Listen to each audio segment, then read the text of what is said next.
সারা দুনিয়াটাই স্বার্থ, এই সারা দুনিয়াটাই ধোঁকা, সারা পৃথিবীটাই ধোঁকা। বউ বলেন, সন্তান বলেন, যতদিন ক্যারিয়ার আছে ততদিন বউয়ের ভালোবাসা, যতদিন ক্যারিয়ার আছে ততদিন সন্তানের ভালোবাসা, যতদিন ক্যারিয়ার আছে ততদিন শ্বশুর শাশুড়ির ভালোবাসা। আর ক্যারিয়ার ধ্বংস, কাছের বন্ধু শত্রু হয়ে যাবে, ঠিক কিনা? তাদের মধ্যে কোরআনের কোনো শিক্ষা নেই, তাদের মধ্যে আছে স্বার্থ আর স্বার্থ, তাদের মধ্যে শুধু স্বার্থ আর স্বার্থ। এই সমাজের কিছু অমুসলিমরাই কোরআনের বিরুদ্ধে লাগে, এই সমাজের কিছু অমুসলিমের বাচ্চারাই, নাস্তিকরাই কোরআনকে লাথি মারে, ঠিক কিনা? অমুসলিমরাই কোরআনকে লাথি মারে। আপনি বাপ, আপনার ছেলের খোঁজ নিয়ে দেখেন, আপনার ছেলে ব্রাজিলের জন্য দোয়া করে। আপনি বাপ, বাসায় গিয়ে খোঁজ নিয়ে দেখেন, আপনার ছেলে আর্জেন্টিনার জন্য দোয়া করে। আসার সময় দেখলাম এক পাগলা দোয়ার আয়োজন করছে। এক সাংবাদিক তাকে জিজ্ঞেস করলো, ভাই আপনি কার জন্য দোয়ার আয়োজন করছেন? লোকটি বলল, নেইমার অসুস্থ, তার জন্য দোয়ার আয়োজন করছি। তুমি নিজেকে মুসলিম মনে করো যুবক, তুমি নিজেকে মুসলিম দাবি করো, তুমি নিজেকে মুসলমান দাবি করো, অথচ তুমি ব্রাজিল আর্জেন্টিনার পিছনে দৌড়াও। যেই আল্লাহ তোমাকে চোখ দিয়েছেন সেই আল্লাহর জন্য কোরআনটা পড়তে পারো না। আপনি বাপ, আপনার ছেলেকে কোরআনের কথা বলেন না, ইসলামের কথা বলেন না, এই জন্য আপনার ছেলে ব্রাজিল আর্জেন্টিনার জন্য দোয়া করে। আপনি আপনার ছেলেকে বলেন, বাবা তাড়াতাড়ি ঘুমাও, সকালে অঙ্কের টিচার আসবে, বাবা তাড়াতাড়ি ঘুমাও, সকালে ইংরেজির টিচার আসবে, বাবা তাড়াতাড়ি ঘুমাও, সকালে স্কুলে যেতে হবে। আপনি নাফরমান, মা আর বাপ অঙ্কর কথা বললেন, আপনি নাফরমান, মা আর বাপ ইংরেজির কথা বললেন, আপনি নাফরমান, মা আর বাপ একবার বলেন নাই, একটা বারও বলেন নাই, বাবা তাড়াতাড়ি ঘুমাও, সকাল উঠে কোরআন পড়তে হবে। এই জন্যই বলি, এই সমাজের কিছু নাফরমান মা আর বাপের জন্য একটা ভালো সন্তানও নষ্ট হয়, একটা ভালো সন্তান জালেম হয়, ঠিক কিনা? আপনি বাপ, আপনার ছেলেকে বলছেন, বাবা বলো তো দেখি সরেও তো অজগরটি আসছে তেরে। ছেলেকে ভয় দেখানোর দরকার নাই। আপনি আপনার ছেলেকে এগুলা কেন শিখাচ্ছেন? আপনি আপনার ছেলেকে শিখাবেন, বাবা বলো তো দেখি সরেও তো অজু করে নামাজ পড়ি। একদিকে ইসলাম শিখবে, আরেকদিকে বাক্য শিখবে।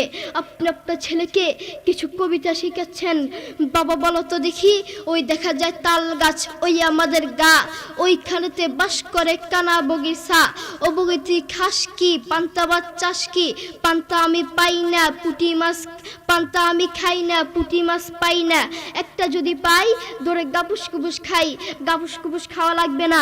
আপনি বলেন আপনার ছেলে এটা থেকে কি শিখলো? আপনি আপনার ছেলেকে এগুলা কেন শিখাচ্ছেন?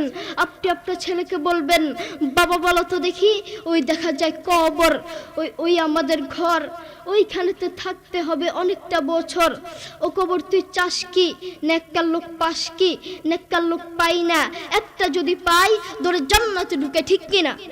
আপনি আপনার ছেলেকে এগুলা শিখাবেন, তাহলে আপনার ছেলে যোগ্য আলেম হতে পারবে।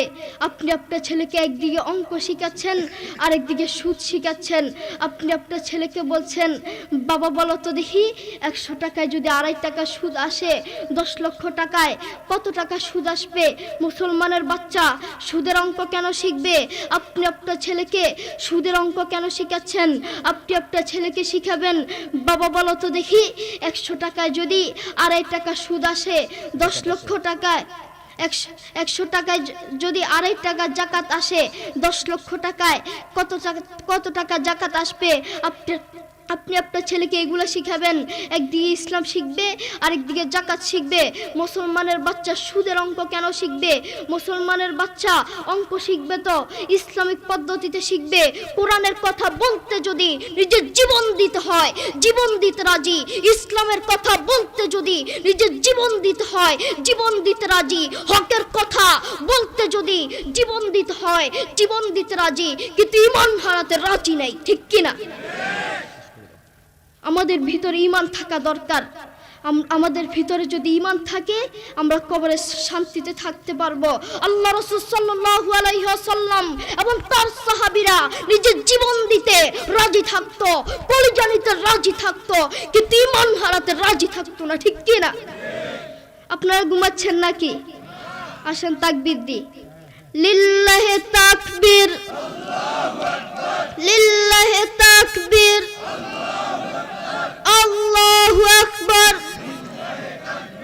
আল্লাহু আকবার। আল কোরআনের আলো, আল কোরআনের আলো, ঘরে ঘরে জালো, আল হাদিসের আলো, ঘরে ঘরে জালো, তাওহীদের আলো, ঘরে ঘরে জালো, সুন্নাহর আলো, ঘরে ঘরে জালো। মূল কথা বলতে চাচ্ছি, আমরা যদি